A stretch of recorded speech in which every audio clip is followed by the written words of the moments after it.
Uma falha nos servidores da Amazon causou aí instabilidade em sites e aplicativos no mundo todo esta semana, nas plataformas como o iFood, Mercado Livre, Canva e Duolingo, que também ficaram fora do ar por vários minutos, afetando milhões de usuários. O problema reacendeu o debate sobre a dependência de grandes provedores da nuvem. Episódio que levanta questões sobre segurança, continuidade digital e planejamento e contingência. E para entender o que aconteceu e quais medidas podem evitar prejuízos em situações como essa, a gente conversa agora com Alexandre Conte, especialista em tecnologia da Opus Tech. Seja bem-vindo ao Paraná Agora, primeira edição, Alexandre. Bom dia, Molina. Bom dia, Vinícius. Bom dia, você ouvinte. Vamos falar desse assunto que está aí deixando todo mundo preocupado, né, Alexandre? Sem dormir com tranquilidade, né? Mas vamos deixar tudo a gente esclarece por aqui, né? Muito obrigado pela sua participação aqui. O que exatamente causou, Alexandre, né, para a gente já abrir essa entrevista, que causou essa falha, né, na nuvem da Amazon e por que ela teve um impacto tão grande, né, em tantos serviços assim? Vamos lá, vamos começar com a parte técnica e a gente traduz, né? Foi o problema em um dos data centers da Amazon, né, da AWS, que é a empresa de serviços de internet da Amazon, que isso ocupa mais ou menos, para o ouvinte ter uma noção, 25% do faturamento da Amazon. É uma unidade importante e que hoje tem mais ou menos 30% dos sites, dos serviços da internet nas suas dependências. O que aconteceu? Um dos data centers, e o serviço desse data center ligado ao DNS, é um serviço de tradução. Se a gente for traduzir para o ouvinte, é a velha boa lista telefônica. Eu conheço o seu nome, Vinícius, eu não sei o seu endereço, e a gente ia consultar por ordem alfabética para achar o endereço. Na internet é exatamente da mesma maneira. Esse DNS é o protocolo responsável por traduzir aquele número de IP que a gente não consegue decorar, que é muito maior que o número de telefone, para o endereço físico de um servidor. E esse serviço ficou instável e por algum motivo lá que eles não detalharam ainda, né, saiu do ar. Ficou algumas horas fora do ar, já foi sanado, já foi resolvido, mas o impacto disso veio se transbordando ao longo do dia, da segunda-feira ali, por algumas horas de instabilidade, porque isso vem cascateando na internet. Então vários outros provedores são interligados. E aí eles perderam a referência do endereço de onde está a sua aplicação, onde está o seu site, a sua loja e tudo mais, né? E as empresas brasileiras ficaram vulneráveis com esse apagão. O que a gente pode considerar um impacto real aqui no Brasil? Olha, a gente costuma dizer, a gente fala muito sobre cibersegurança, e a principal demanda ainda das empresas no Brasil é pela preocupação em cima da LGPD. Da proteção de dados, evitar um vazamento de dados, ter responsabilidade sobre os dados do seu colaborador, do seu cliente, dos seus fornecedores. E é uma preocupação muito válida, tanto que a gente criou uma lei aqui baseada na GDPR europeia. Mas o problema é um pouco mais profundo. É quando eu não consigo ter o meu sistema operando. Seja eu uma empresa de internet, como um agregador, um marketplace, né? A gente viu tantas empresas aí, tantos sistemas fora do ar, pela alta dependência digital, seja mesmo uma transportadora, uma fábrica, um varejo, porque não consegue abrir a porta para vender, porque o sistema de nota fiscal não está funcionando. O caminhão não sai da fábrica para a nota fiscal não pode ser emitida. Então esse impacto ele é muito severo e ele pode levar empresas à falência. Por quê? Porque desestrutura.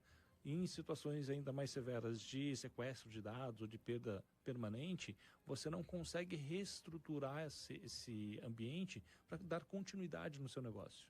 E isso faz com que a empresa quebre. Ela não consegue estruturar os dados, ela não consegue faturar, ela não consegue dar continuidade no seu dia a dia, né? Então a gente tem que ter uma preocupação e, assim como na aviação, obviamente, é trágico o problema, todo o problema que acontece, todo incidente, mas ele nos permite olhar com mais atenção para problemas como esse, para evitá-los.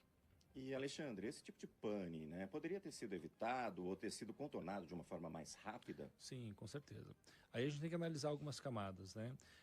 O serviço que teve problema foi especificamente de DNS, então já é um serviço um pouco crítico no sentido de apontamentos, de direcionamentos desse endereço que eu comentei aqui.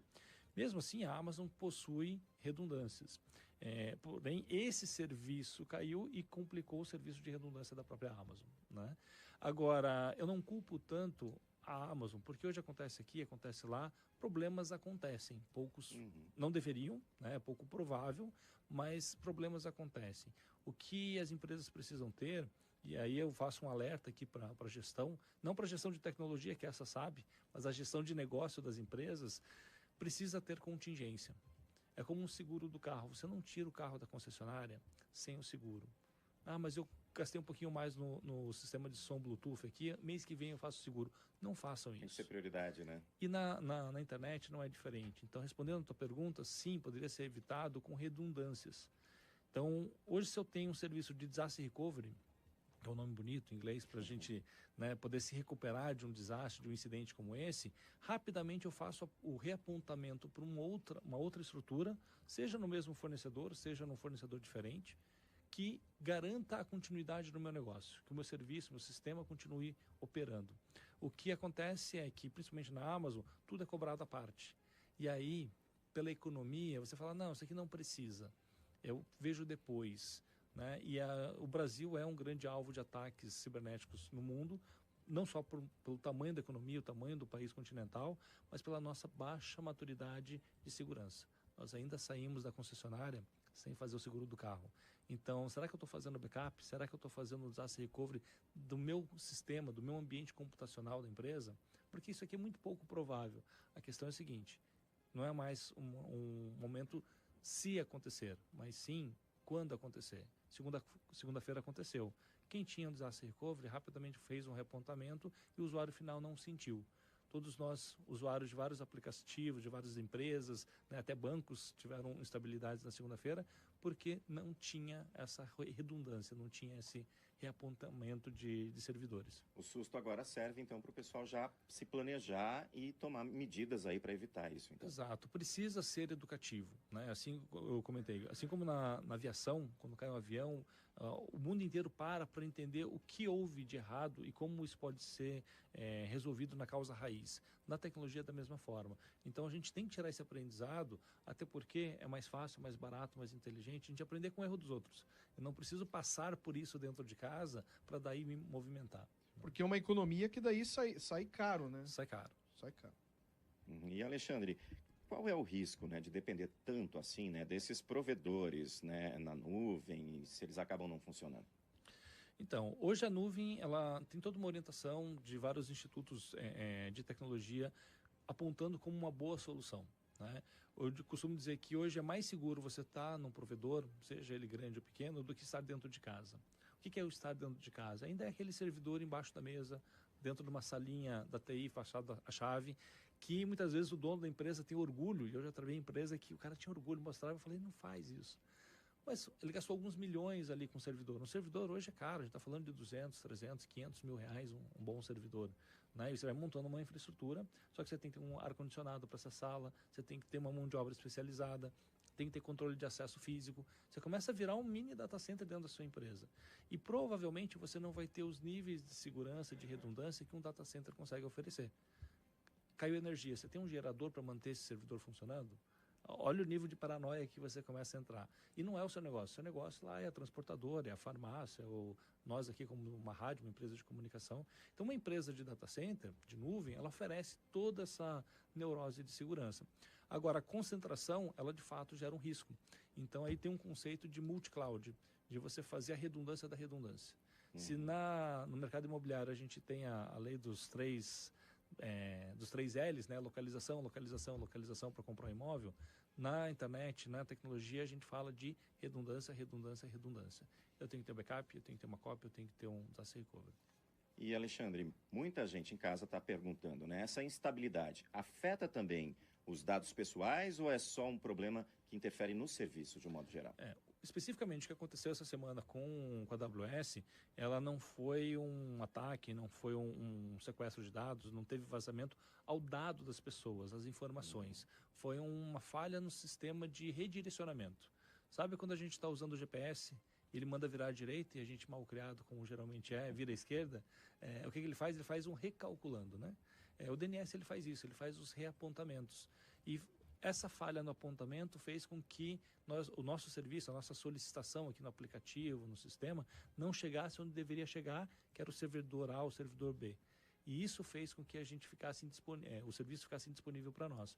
Uma vez estabelecido, os dados permanecem lá, estão seguros, e isso não tem, nesse caso, não tem nenhum perigo de vazamento. Tá certo. Alexandre, a gente agradece demais aqui seus esclarecimentos, né?